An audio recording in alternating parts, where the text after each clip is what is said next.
الفقرة الثانية بإذن الله هتكون مع مدموزيل كده عندها 15 سنة، هي من فريق تنمية المواهب في دار الأوبرا المصرية. صوتها وموهبتها الحقيقة أهلوها إن هي تغني في أكتر من محفل كبير، منهم حاجات كانت قدام الرئيس السيسي، وهي بتحب كوكب الشرق أم كلثوم طبعا زيها زي كل الناس اللي بتفهم فن أو اللي بتتدرب على إيد أساتذة كبار أو حتى سمعا. النهارده هنسمع ونستمتع بصوت واحدة من المواهب الشابة في الأوبرا وهي أسماء الدسوقي.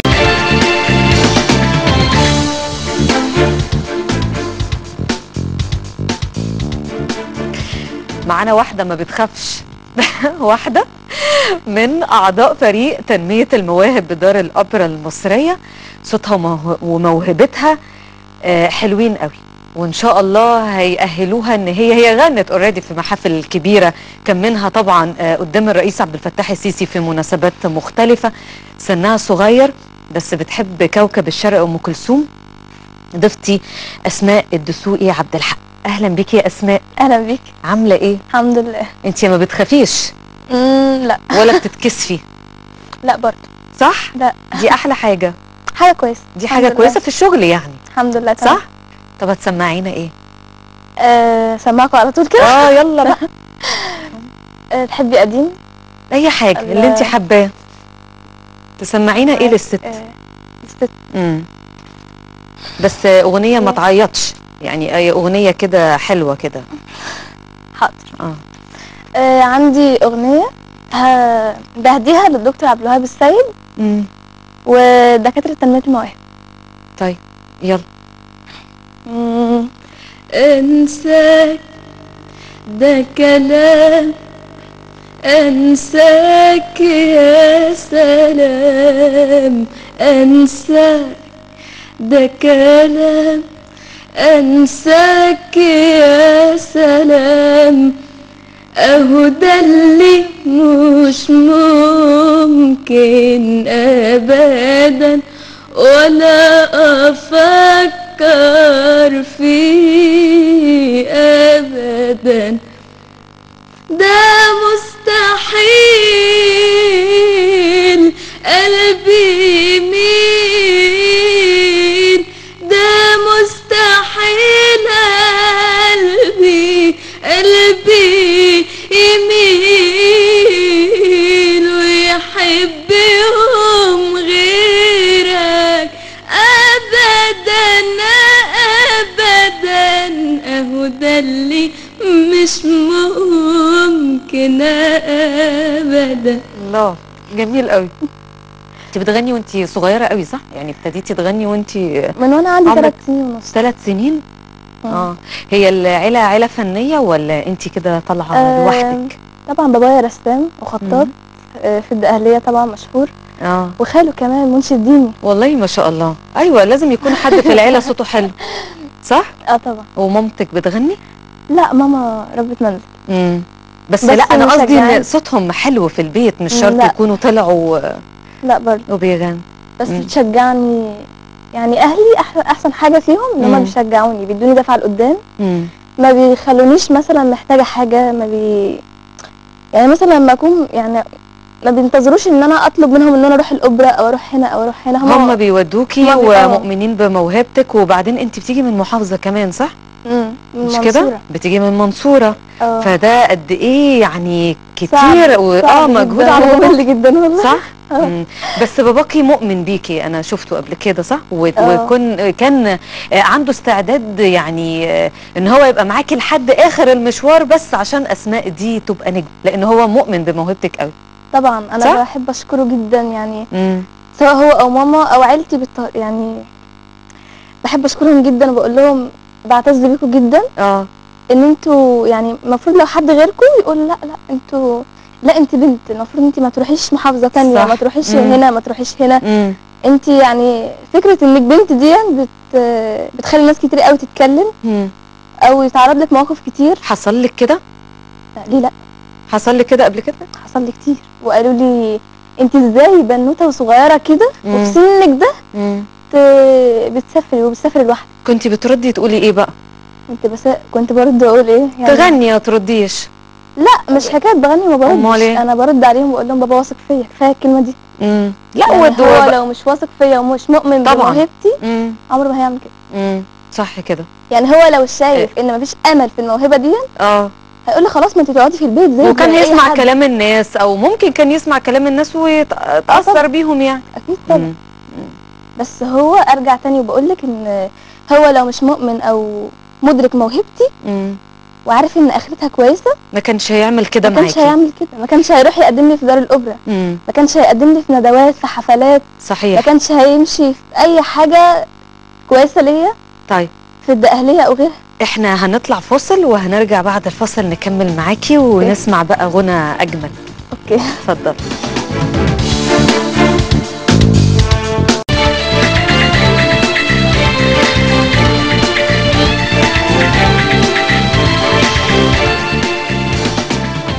برحب بحضراتكم مرة تانية مشاهدينا، وبرحب بأسماء الدسوقي عبد الحق ضيفتي الموهبة الجميلة اللي سمعناها قبل الفاصل ولسه هنكمل معاها باقي الغنى. هتغني لنا ايه دلوقتي؟ انت بتغني في الأوبرا من امتى؟ من سنة ونص. من سنة ونص. ضافت لك ايه بقى تنمية؟ انت عضو في فريق تنمية المواهب. ضاف لك ايه بقى؟ ضاف لك ايه تنمية المواهب؟ والله انا اول ما رحت يعني انا يعتبر كنت رايحه مش عارفه اقف ازاي، مش عارفه اخد نفسي امتى في الاغنيه، مش عارفه اخد يعني مش عارفه اخد راحتي ازاي. يعني مثلا هو في وقفه معينه للمطرب او المطربه بيقف عشان يطلع النفس صح وعشان يتكلم بطريقه كويسه. يعني ده اللي انت اتعلمتيه؟ واتعلمت فوكاليز، تمرينات الصوت قبل ما اغني مثلا. حلو. يعني اتعلمت حاجات. يعني بشكرهم جدا على الموضوع ده، دكتور ايناس عبد الدايم طبعا، دكتور ايمان مصطفى وطبعا دكتور محمد عبد الستار. كل دول ساعدوكي طبعا. طيب هتغني لنا ايه؟ انت لحد دلوقتي ما عملتيش ولا اغنيه بقى خاصه بيكي انت صح؟ لا انا عملت بس من زمان قوي. 5 سنين باين. ده 5 سنين؟ كان عندك 10 سنين؟ لا كان هقول لك 11 سنه. 11 سنه 11 سنه. طيب هتغني ايه دلوقتي؟ والله عندي موال عن الام. لا بلاش الام النهارده. خلينا في الاب. لا الام هتغني لمين؟ عايزه اهديه لماما اول حاجه. طيب بس ايه؟ لاني بحبها جدا. حاسه حزين صح؟ مش قوي. مش حزين قوي؟ مش قوي. طيب وكمان بهديه لمصر لانها امنا كلها. طبعا، وعيد الام كمان احنا خلاص بقى هنستقبله كم بعد كام يوم. طب ماشي غنيه. اوكي. ست الحبايب ومن غيرك حبيبي يما، ست الحبايب ومن غيرك حبيبي يما، حملت 9 شهور دقت الهوان يما، وضعت جسمي على الدنيا وانت السبب يما، رضعت لبنك حلال ولساني قال يما، وكبرت شلت الحمول كلك حنان يما، ده الدم يجري في عروقي ده دم مين يما، ده انا لو رهنت الروح بالي يما، ولا هشوف الخير في الدنيا ولا الآخرة، والجنة ما هخشهاش إلا برضاكي يا أما. حلو قوي، حلو قوي. انتي مش ناوية تعملي حاجة ليكي انتي بقى قريب؟ قريب؟ ممكن يعني في بتتكلمي دلوقتي مع شعراء او ملحنين ولا لسه مفيش تواصل مع حد فيهم؟ بصراحه مفيش تواصل لاني انا دلوقتي في اولى ثانوي. طبعا الدراسه مضيعه كل وقت. لدرجه ان انا ما بروحش الاوبرا دلوقتي حاليا يعني. مش قوي يعني، مش متواصله قوي يعني. حتى ممكن افوت حفلتين 3 انما مش متواصله قوي. لان الدراسه انا عندي اولا الدراسه بتبدا قبل المدرسه بكتير جدا، ده غير عشان نظام الدروس يعني. فدي كمان بقى في الاجازه وكده. مع الاسف جدا. فده بيخليكي تتعطلي ما بتروحيش الاوبرا. ما بروحش الاوبرا، وكمان مش فاضيه ان انا اكلم شعراء او اكلم حد. هو هي حاجه كويسه مش وحشه يعني. انت ناويه لما تخلصي تدخلي بقى معهد الموسيقى العربيه، ولا ناويه ان شاء الله ايه؟ انا ناويه هتكملي في المجال؟ ان شاء الله. انا ناويه بعد الثانوي ادخل معهد موسيقى عربيه. حلو. اتعلم بقى، ادخل جوه الفن اكتر من كده. اتعلم مقامات، طبقات، طبعا اي حاجه يعني. انا حاليا لو حد غنى قدامي ممكن ما اعرفش هو بيغني ايه، ما اعرفش بيغني بمقام ايه فعلا لحد دلوقتي. فعلا بتغني بس يعني، بس مش ما عندكيش الثقافه ممكن اقدم يعني ممكن احفظ طبقه ولو شفت شبهها يعني اقدر اقرب منها، تقولي بقى ان دي طبقه كذا قريبه منها. يعني عندي ميول للكلام ده كتير. حلو قوي. طب انت بتغني مين من الجديد؟ لمين؟ للي انت عاوزاه. للي انا عايزاه، واثقه من نفسها. طب سمعينا حاجه لشيرين. شيرين تمام. انا اي حد صوته حلو وبطلب منه شيرين. تأمري حبيبتي. وانغام من عينيا الاثنين والله. طب يلا انت خلصتي شيرين وادخلي في انغام لوحدك يعني براحتك. جرح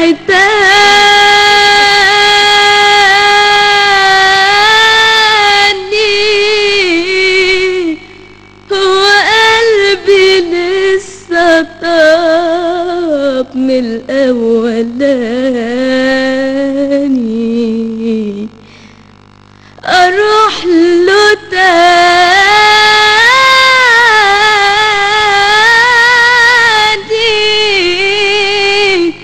هو قلبي ينسى جرحه الاولاني. غلطت مرة وقلت أنا الرخيص غالي، جرحت قلبي جرح القلوب غالي. من النهاردة مفيش أحباب مفيش أصحاب، من النهاردة قلب وحيد يا زمان، وحيد يا زمان. الله يعوض عالأيام وعالليالي. حلو قوي. انت بتحبيها اصلا؟ بتحبي شيرين والله؟ ولا بتحبي انت مين من الجديد؟ انا بحب كل الجديد يعني. بس مياله اكتر للقديم يعني. مثلا واحده زي انغام، شيرين، اصاله. طب حاجه الانغام كده. الناس دول تحسهم قدام اصلا بس في العصر الجديد، عشان صوتهم اصيل يعني، أصيل موهبه حقيقيه زيك انت كده. بتفكريني بالناس القدام برضه. هتغني ايه الانغام؟ بتتكسفي. طب هتغني ايه الانغام؟ بس مش حزين يا سعاد، يا اسماء. سعاد خليكي يا اسماء. مش حزين. سعاد شكرا. لا يا اسماء. هتغني ايه؟ سيبيني بقى اغني لك انا. طب يلا عيشي انت. اتفضلي. ماشي يلا. يا أعز وأغلى وأطيب قلب، فسر للعالم معنى الحب، ونشاوروا قالوا عليك طيب، خليك هنا من قلبي قريب. يا أعز وأغلى وأطيب قلب، فسر للعالم معنى الحب، ونشاوروا قالوا عليك طيب، خليك هنا من قلبي قريب. وكفاية تكون إنسان في زمان فيه طيبة القلب بتتعيب. يا طيب. أكمل ولا؟ لا لا ليه؟ غنيتي قدام الرئيس؟ طبعا. صح؟ كانت مناسبة ايه؟ كانت مناسبتها ايه؟ كانت بمناسبة يوم الشباب المصري. اليوم ده كان يوم صعب بالنسبة لي. مش صعب لاني غنيت قدام الرئيس، لا ابدا يعني.